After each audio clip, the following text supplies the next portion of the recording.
আসসালামু আলাইকুম প্রিয় দর্শক, জনতার বিপ্লব 24 চ্যানেলের পক্ষ থেকে আপনাদের স্বাগত। আজকের যে ঘটনাটি আমরা আলোকপাত করার চেষ্টা করছি, একটি ক্রাইম, একটি গ্রুপ বিভিন্নভাবে মানুষকে আতঙ্কিত করছে, সেই বিষয়ে আজকে আমাদের মাঝে একজন কথা বলবেন। আঙ্কেল, আপনার পরিচয়টা দিন আগে। মোহাম্মদ জাহাঙ্গীর আলম, ফতুল্লা থানা বিএনপি সহসভা বিষয়ক সম্পাদক। এই যে ওয়ার্ড কুতুবপুর ইউনিয়ন 9 নং ওয়ার্ড বিএনপি, অর্থাৎ এই যে অপ্রীতিকর ঘটনা ঘটছে এই ওয়ার্ড বিএনপি সভাপতি, এবং পাশে হলো সাধারণ সম্পাদক ওয়ার্ডে। তো ঘটনা মূলত হলো এটা একটা পারিবারিক ইস্যু, এটা রাজনীতির কোনো নাই। যদি আপনাকে আমি বলি, বিগত 3-4 পুরুষের হিসাব আছে। আব্দুল মুতালিবের ছেলে হচ্ছে এই যারা ঘটনা করছে, আব্দুল জলিল, খলিল, বাসের, কাশেম, আউয়াল, এরা হলো আব্দুল মুতালিবের ওয়ারিশ। এই ওয়ারিশদের মধ্যে আপনি লক্ষ্য করবেন আবুল কাশেম, এই যে আব্দুল কাশেম যে এবং মৃত খলিল, এরা দুজন আপন ভাই। এদের সন্তানের মধ্যে এই ধরনের বিগত দিন যাবৎ এরা বিরাজমান এবং 14 বছর যাবৎ কোর্টে মামলা চলেছে। আর যেখানে গতকালকে ভাঙচুরের পরে মিডিয়া আছে যে বিএনপির কিছু লোক, আসলে এখানে বিএনপির কোনো লোকজন জড়িত নয়, এবং এমনকি তাদের বিএনপির সদস্য দায়িত্ব সহকারে বলতে পারে। এটা তাদের ব্যক্তিগত বলার পক্ষে, এখানে বিএনপির কোনো জড়িত নয়। এটার কোনো প্রতিক্রিয়া আপনি জানতে চাচ্ছেন কিনা? মানে এই ঘটনার কোনো প্রতিক্রিয়া, ঘৃণা, কোনো বিচার? এটা তো যে ঘটনা ঘটছে অমানবিক, যেহেতু 30টা রমজানের পরে ঈদ, পবিত্র ঈদ, শীতের আনন্দ মধ্যে থাকবে। এখানে যেহেতু কোর্টে মামলা চলমান, সেখানে একজনের বাড়িতে অন্য একজনে গিয়ে হামলা ভাঙচুর, এটা কোনো নিন্দনীয়। এবং আমরা মনে করি থানায় যেহেতু মামলা হয়েছে, প্রকৃত দোষী যারা, এই দোষীদের উপরে আইনের আওতায় নেই।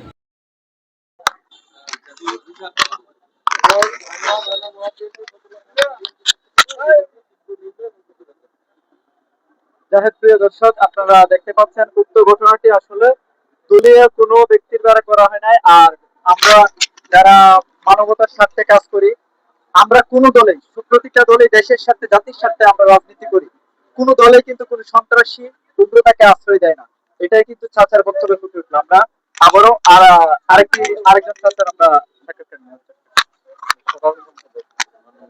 পরিচয়টা দিয়ে দিন। বিসমিল্লাহির রহমানির রহিম। আমি কুতুবপুর ওয়ার্ড বিএনপির সাধারণ সম্পাদক মোহাম্মদ ফারুক মাতবর। মাহে রমজান আমাদের কাছ থেকে চলে গেছে, চলে যাওয়ার পর পরই আজকে আমরা আমাদের নেতা আসছিল এই ঘটনা দেখার জন্য। আমরা দেখলাম, কিন্তু এই ঘটনা কারোর কাম্য না এবং কারো আশা করি না আমরা এই ঘটনা। সন্ত্রাসী যেই হোক, সে সন্ত্রাসী, তার আমরা পক্ষ থেকে হোক, আমাদের নন ওয়ার্ড বিএনপির পক্ষ থেকে আমরা তার সুষ্ঠু তদন্ত চাই এবং সুষ্ঠু বিচার চাই, যাতে তাদের বিচার করা হোক আইনের আওতায় এনে। এই বলে আমি বিদায় নিচ্ছি।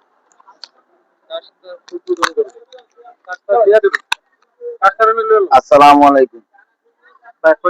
আসসালামু আলাইকুম। যে এই ফারুকের বাড়িটা ভাঙা হয়েছে, সেই ফারুক কাকা একান্ত ভালো লোক, তার বাবাও ভালো লোক। আর তাদের এটা কোনো বিএনপি দলীয় কোনো গ্যাঞ্জাম না, গ্যাদারিং না। অনেকে বিএনপি করতে পারে, আবার অনেকে অনেক দল করতে পারে, কিন্তু অনেক কর্মী আছে যে বিএনপির নাম মানে এমন চলতেছে, খাইতেছে, চান্দাবাজি করতেছে, কিন্তু আসলে সে বিএনপির কোনো কর্মী না। সেটা তাদের পারিবারিক সমস্যা, পারিবারিক জমি জমা নিয়ে এই গ্যাঞ্জাম গ্যাদারিং। এখানে কোনো বিএনপি সম্পৃক্ত না। আশা করি এটা সুস্থ তদন্তই পরিপ্রেক্ষিতে, এলাকাবাসীর পরিপ্রেক্ষিতে এটা আইনগত ব্যবস্থা নেওয়া হোক, আর এলাকাবাসী বসে কোর্টের মাধ্যমে এই গ্যাঞ্জাম গ্যাদারিং শেষ করা হোক, এটাই প্রত্যাশা করি। সবাই ভালো থাকবেন। আসসালাম। আপনার পরিচয়টা ভাই?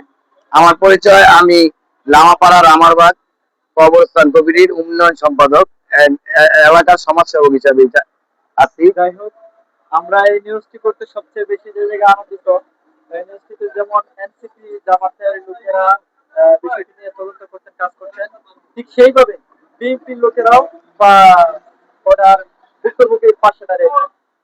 সবাই ভালো থাকুন, সুস্থ থাকুন। পরবর্তী তদন্ত আমাদের আচ্ছা।